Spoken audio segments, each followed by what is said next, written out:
military career is a unique story, which carries a person places they never thought they'd go when they started. Master Sergeant Harmon, when I talked to him a couple days ago, described his career as awesome, challenging, rewarding, and diverse. In addition to his CONUS jobs, he had overseas assignments to Korea and Germany and three combined endeavor exercises where he pioneered comm interfaces between 43 nations and supported the President of the United States and 23 other heads of state during the NATO summit. And in this job, he oversaw 64 airmen and helped ship 59 tons of equipment to 5 different countries. He was an amazing NCO leader who energized his teams, guided work center reviews, and led the best team seen during an Air Force level exercise. He did site surveys in Africa, Latvia, and the Republic of Georgia to support exercises and deployments. During all this, he was promoted to tech sergeant, and his commander said he was a true combat comm warrior.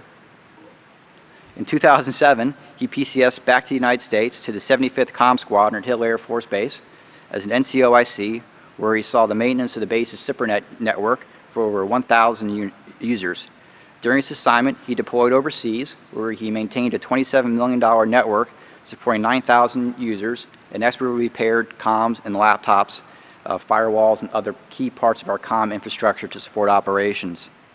He devised a solution to eliminate B1 targeting errors and developed a wireless SIPRNet solution, which I really hope you can help us install in Building 350. But if you ask Sergeant Harmon what was his proudest achievement, I would have to say it's his family. His wife Bobby is the rock upon which he built his career, and she gave him the strength to carry on through multiple deployments, many long hours, and everything else that comes with military service.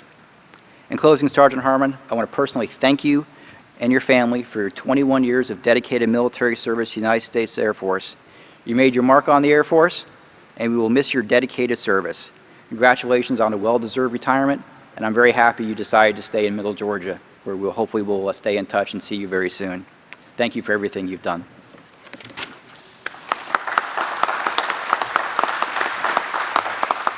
Certificate of Appreciation for Service in the Armed Forces of the United States of America. Master Sergeant, I extend to you my personal thanks and the sincere appreciation of a grateful nation for your contribution of honorable service. You have helped maintain the security of the nation during a critical time in its history with a devotion to duty and a spirit of sacrifice in keeping with the proud traditions of military service. Your commitment and dedication have been an inspiration to those who will follow in your footsteps and for all Americans who join me today in saluting you for a job extremely well done. My best wishes to you for happiness and success in the future. Signed, Barack Obama, Commander-in-Chief.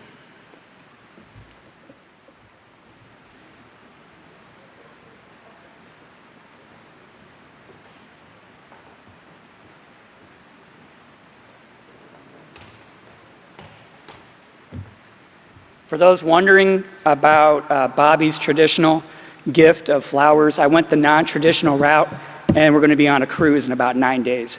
So, well-deserved, well-deserved. Colonel Weir, thank you for the kind words.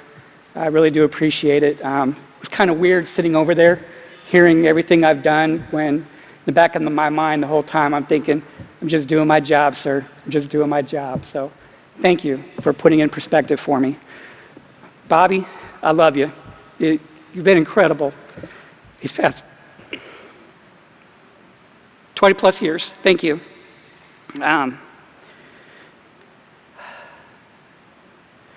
So I do get this question often this year. Why did you decide to retire? And it's a simple one, really. Raise your hand if you know who Calvin and Hobbes is. I was going to say the audience is about my age to where, we know, with the exception of Dorica, maybe. But Calvin and Hobbes, if you were a kid growing up in the late 80s, early 90s, was a mainstay in the comics. Back when newspapers were delivered and people actually read them before, clicking on Google and doing all that stuff. Bill Watterson, gifted artist, gifted writer, decided to hang it up His last strip was 31 December 1995. And it's Calvin and Hobbes just going outside, remarking that it had snowed all night that night. It was a clear, nothing was marked on the snow. It was a beautiful canvas. The very last panel was Calvin lamenting, going up to Hobbes and saying, "Come on, old buddy, let's go exploring." I'm retiring because it's time to explore some more. This has been a great gig. It's been awesome. But there's more snow out there. And I want to blaze those trails. I'll still be in the area, of course. It's just, putting on a different suit and still exploring those days. But it's simply my time. And boy, it was an awesome time. I appreciate everybody coming out and seeing me and supporting me. Dwayne, you were like one of my very first mentors in California, and I do appreciate that. Thank you. Frank and Casey, they're over there. They kept me sane while I was in Korea. No small feat, given the way that Korea was. Z, you were there with me at Hill. We formed an awesome peer group. Kept me sane there as well. Through it all the 20 plus years and beyond, Bobby was my rock as well. So thank you so much, dear. I do appreciate it. That's all I got. Other than, if you look in the back of your programs, I'm a huge fan of Sun Tzu. He had awesome philosophies. There's one quote in there that I'm going to leave you with. Never keep a warrior at bay. Colonel Weir, this warrior is ready to go home, sir. Thank you.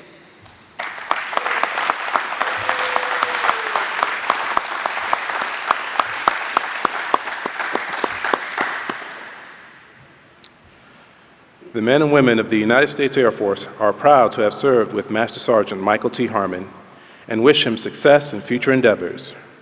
You are invited to attend a reception immediately following today's ceremony and join us as we say farewell and best wishes to Master Sergeant Michael T. Harmon and his family. Please stand and join us in singing the Air Force song, "With Spirit," and remain standing for the departure of the official party.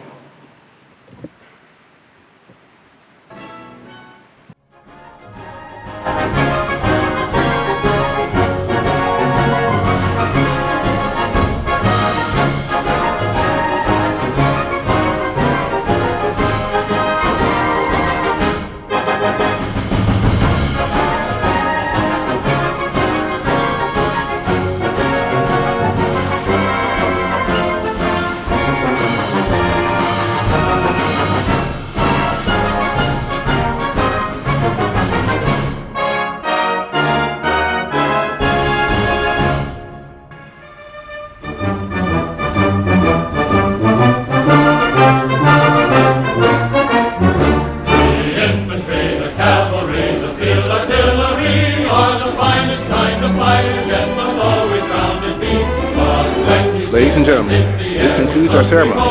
Thank you for attending and have a great Air Force Day.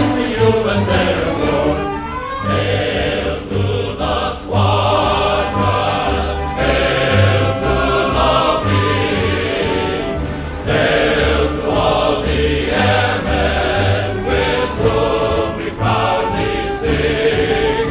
We've had our part in victory, for peace we steer our course. So raise your glasses, lift them high, keep your pledge to rule the sky. Hail to the U.S. Air Force. So raise your glasses, lift them high, keep your pledge to